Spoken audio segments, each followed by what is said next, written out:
Assalamualaikum warahmatullahi wabarakatuh.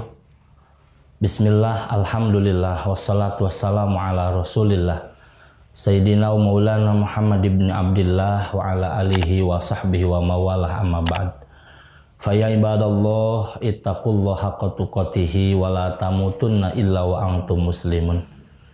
Para pecinta sinyal Islam Indonesia dimanapun berada, alhamdulillah wa syukur ala ni'amillah. Atas izin Allah Subhanahu wa Ta'ala, pada kali ini kita dapat berjumpa di majelis sinyal Islam Indonesia yang insya Allah ini adalah majelis yang makbul mabrur indallah. Di sini kita akan membahas tentang hal-hal yang berhubungan dengan mayit.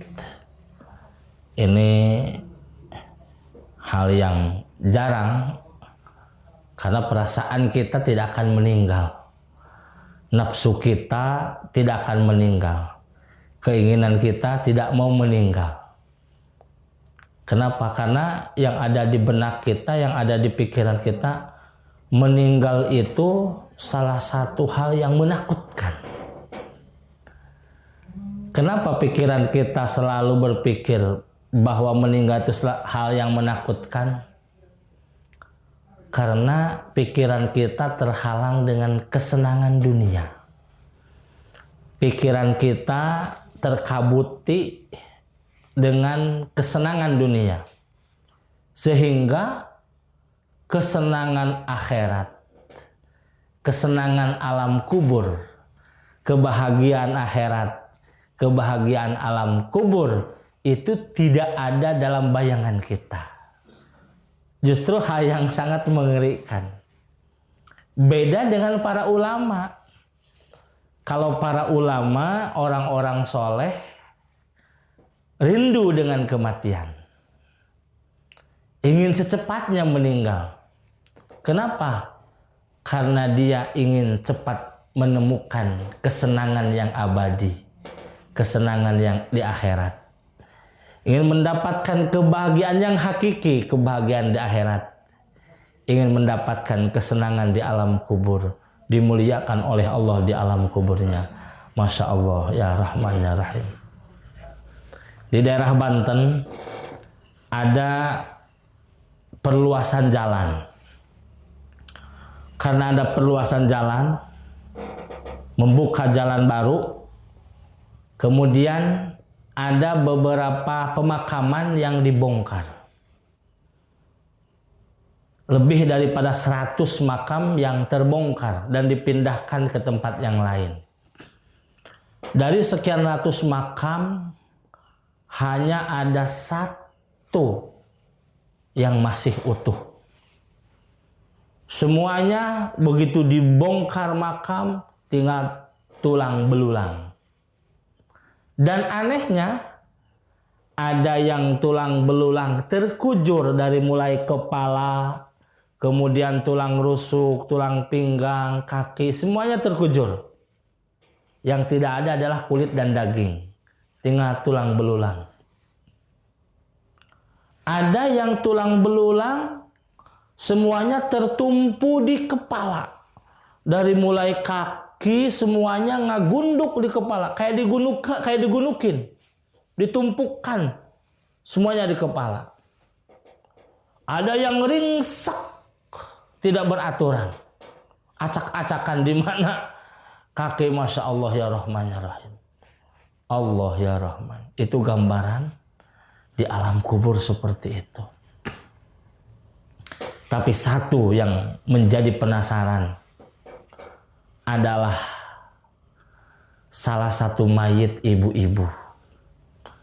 Jangankan jasadnya, kain kafannya pun sudah 30 tahun masih utuh. Jangankan jasadnya, kain kafannya pun masih utuh, bersih, tidak ada noda. Teliti demi teliti baru diketahui ini siapa Fulan. Apa amal solehnya Fulanah ini? Sampai jasadnya utuh, kain kafannya pun tidak rapuh. Apa amal solehnya? Amal solehnya adalah sobar. Apa kesabaran dia? Dia dijadikan istri paling tua. Suaminya punya istri 4, dia istri paling tua. Meskipun istri paling tua, taat sama suaminya luar biasa. Sabar menyikapi istri kedua dan ketiga, keempat suaminya luar biasa. Begitu sabar terhadap istri-istri suami yang lain. Begitu sabar terhadap suaminya. Keberkahan sabar itulah yang Allah muliakan jasadnya di alam kubur. Masya Allah, ya Rahman, ya. Luar biasa ternyata. Kullu nafsin dha'iqatul maut. Semua yang bernyawa pasti akan mengalami kematian. Oleh karena itu maka ketika ada yang meninggal, maka ada hak dan kewajiban. Hak mayit yang menjadi kewajiban orang yang hidup. Mana hak mayit yang menjadi kewajiban orang yang hidup? Yang pertama adalah alladzi yalzamu lil mayit arba'u khisalin. Hak mayit yang menjadi kewajiban orang hidup adalah 4 perkara. Yang pertama, gusluhu, memandikan mayit. Memandikan mayit ini hak mayit yang menjadi kewajiban orang yang hidup. Mayit tidak bisa mandi sendiri. Maka oleh karena itu mayit harus dimandikan oleh yang hidup secara sempurna. Hak mayit harus ditunaikan oleh orang yang hidup. Yang pertama adalah memandikannya. Kenapa mayit harus dimandikan? Karena dia akan menghadap Sang Pencipta. Ketika menghadap Sang Pencipta, harus bersih segala sesuatunya. Maka dimandikan dari ujung rambut sampai ujung kaki. Kemudian diwudukan. Setelah diaduskan, dimandikan dari ujung rambut, dari ujung kaki, diaduskan.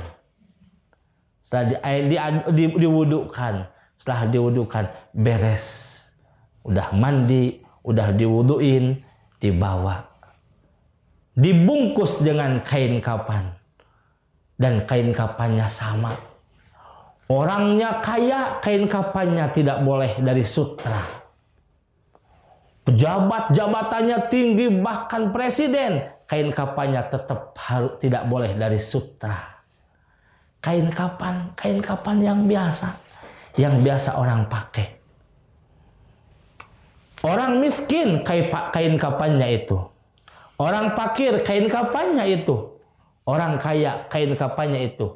Rakyat, kain kapannya itu. Pejabat, kain kapannya itu. Sama, karena di hadapan Allah tidak ada status sosial. Di hadapan Allah yang membedakan adalah amal kebaikan kita. Hablum minallah kita dan hablum minannas kita. Sosial kita dan hubungan kita dengan Allah, itulah yang akan mengangkat derajat kita di hadapan Allah Subhanahu wa ta'ala. Qasluhu, dimandikan. Kita sekarang bisa mandi sendiri. Satu saat badan kita terkujur kaku, tidak berdaya, dan kita hanya dimandikan oleh orang lain. Perasaan kita itu mimpi. Perasaan kita itu mimpi bahwa kita sedang dimandikan oleh orang lain. Kita belum sadar bahwa kita ini meninggal. Perasaan mimpi loh, saya dimandikan oleh orang lain. Saya diwuduin oleh orang lain. Setelah beres dimandikan, beres diwudukan, diangkat, dibawa. Dielap pakai handuk biar kering. Setelah itu watakfinuhu, dibungkus kita dengan kain kapan. Kain kapan tidak boleh kain kapan yang mahal. Harus kain kapan yang biasa. Dibungkus kita. Dibungkuslah, dibungkus, diikat dari ujung kaki sampai ujung kepala diikat. Masya Allah, ya Rahman, ya Rahim. Dulu kita suka pakai jas. Kalau sudah meninggal tidak boleh jas dibawa. Hanya melekat kain kapan. Dulu kita pakai baju yang mahal. Setelah meninggal, yang dibawa hanya beberapa helai kain kapan yang berwarna putih. Yang kalau dilihat sangat menakutkan. Masya Allah. Setelah dibungkus dengan kain kapan secara sempurna, wassolatu, kemudian kita disolati. Dan perasaan kita mimpi. Saya dibawa dari rumah menuju musola, menuju masjid. Kemudian saya disolati oleh tetangga dan saudara kita. Bahkan kita ditangisi oleh keluarga kita. Perasaan kita masih mimpi. Belum tersadar bahwa kita sudah meninggal, belum. Masya Allah, wassalatu alaih, disolatkan. Lalu disolatkan, dibawa dari masjid ke mana? Ke pemakaman. Perasaan mimpi kita dibawa ke pemakaman. Diabringkan oleh sanak saudara, tetangga semuanya. Perasaan tuh mimpi loh. Kalian ngantarin saya ke pemakaman, saya belum meninggal. Perasaan itu. Nafsunya masih ada. Saya belum meninggal. Setelah itu disimpanlah keranda di pinggirnya. Dimasukkanlah kita ke liang lahat. Wadabnuhu, dikubur kita. Dimasukkan ke liang lahat. Liang lahat ada 2 tipe. Yang menjadi tempat pengistirahatan kita yang lama. Liang lahat ada 2 tipe. Satu ada liang lahat yang bahasa Sunda menyerang kedong, ya, ke pinggir. Ada liang lahat yang seperti parit, ya, seperti itu. Cuman Rasul wasiat, kalau saya meninggal, maka kuburlah saya, simpan jasad saya di liang lahat yang ke pinggir, bukan yang seperti parit. Maka ditunaikan wasiat Rasulullah SAW. Rasul disimpan liang lahat, di liang lahat jasadnya, liang lahat yang ke pinggir lubangnya. Masya Allah. Wadabnuhu, dikubur kita, ditutup kita dengan papan padung, diuruk kita dengan tanah. Pengap, gelap gulita di dalam tanah liang lahat. Ditinggalkan oleh sanak saudara yang menangisi kita. Kita terkujur kaku di alam kubur. Baru datang 2 malaikat, yaitu Munkar wa Nakir, datang kepada kita. Masya Allah. Begitu kita dibangunkan oleh malaikat Munkar wa Nakir, baru kita tersadar, ya Allah, ini teh mati, bukan mimpi. Ya Allah, saya ini betul-betul mati, bukan mimpi. Ya Allah, ini nyata, saya ada dalam kubur. Ini saya dibangunkan oleh 2 malaikat utusanmu, ya Allah, untuk menanyakan tauhid, untuk menanyakan akidah, ya Allah. Baru tersadar, ternyata semua tadi itu adalah bukan mimpi, tapi kenyataan. Saya sedang dimandikan, saya sedang dibungkus, saya sedang disolati, saya dihantar ke pemakaman, dibangunkan oleh malaikat Munkar wa Nakir. Ini nyata, ya Allah, bukan mimpi. Baru tersadar, oh inilah kematian yang merenggut nyawanya. Allah ya Rahman ya Rahim. Setelah itu malaikat Munkar wa Nakir yang wajahnya seram, menyeramkan, bertanya kepada kita tentang masalah akidah dan tauhid. Masya Allah. Bayangkan, seorang diri di alam kubur yang tidak ada siapapun yang mengenalnya, ditanya oleh 2 malaikat yang dalam kondisi kita setengah sadar, ditanya tentang tauhid. Masya Allah. Ujian yang hakiki adalah ujian ketika kita ditanya oleh 2 malaikat Munkar wa Nakir. Karena itu ujian, selamat dari pertanyaan malaikat Munkar wa Nakir, akan bahagia di alam kubur. Tidak bisa menjawab dari pertanyaan Munkar wa Nakir, maka kita akan disiksa oleh Allah di alam kubur. Masya Allah ya Rahman. Gambaran akhirat kita ditentukan di alam kubur. Kalau alam kubur kita bahagia, senang, maka nanti di akhirat kita akan lebih bahagia dan senang. Kalau di alam kubur kita capek dengan siksaan Allah, pedih dengan siksaan Allah, begitu melelahkan, begitu menyakitkan siksaan Allah di alam kubur, apalagi nanti siksaan Allah di akhirat, na'udzubillah summa na'udzubillah. Maka alam kubur adalah gambaran hakiki nanti kita untuk akhirat, bahagia atau tidak. Kebahagiaan alam kubur, sengsaranya alam kubur ditentukan oleh sekarang kita di dunia ini. Allah ya Rahman ya Rahim. Semakin taat kita kepada Allah, semakin berserah diri kita kepada Allah, maka di alam kubur kita akan bahagia. Di akhirat nanti kebahagiaan hakiki menunggu kita. Begitu kita masuk surga, kita disambut oleh para bidadari, disambut oleh para wildan. Ratusan ribuan bidadari menyambut kita. Marhaban, marhaban, marhaban. Ya Allah, bahkan ada bidadari di dalam hadisnya, ada bidadari yang menyambut kita. Kata bidadari, engkau dijadikan untukku dan aku dijadikan untukmu. Allah ya Rahman ya Rahim. Kayak seorang kekasih sedang memadu cinta. Aku dijadikan untukmu dan kau dijadikan untukku. Itu sambutan bidadari nanti di surga yang cantiknya luar biasa. Bidadari akan menyambut kita. Kau dijadikan untukku dan aku dijadikan untukmu. Masya Allah, bidadari. Kalau Kang Wahyu ada perempuan cantik, cantiknya luar biasa ke Kang Wahyu, kau dijadikan untukku dan aku dijadikan untukmu. Wah, kelepek-kelepek Wahyunya. Di surga tuh sambutan bidadari luar biasa, Masya Allah ya Rahman ya Rahim. Hadirin yang dirahmati oleh Allah, maka gambaran alam kubur kita yang menentukannya sekarang. Terlalu banyak kita maksiat kepada Allah dan lupa kepada Allah, maka kita akan sengsara di alam kubur.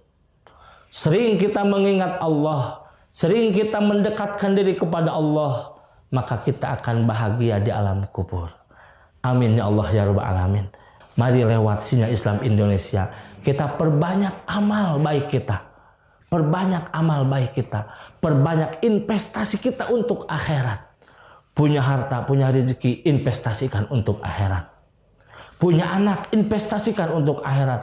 Bagaimana anak saya biar bisa baca Quran. Bagaimana anak saya rukunya benar. Bagaimana anak saya sujudnya benar. Bagaimana anak saya sholatnya benar. Investasikan anak kita untuk akhirat. Lewat Sinyal Islam Indonesia, mari kita bangun keluarga yang sakinah, mawaddah, warahmah, dunia dan akhirat. Dengan cara menginvestasikan istri untuk akhirat. Menginvestasikan anak untuk akhirat. Semuanya investasikan di jalan Allah. Insya Allah bahagia dunia, bahagia akhirat. Bila bisa bilhaq. Assalamualaikum warahmatullahi wabarakatuh.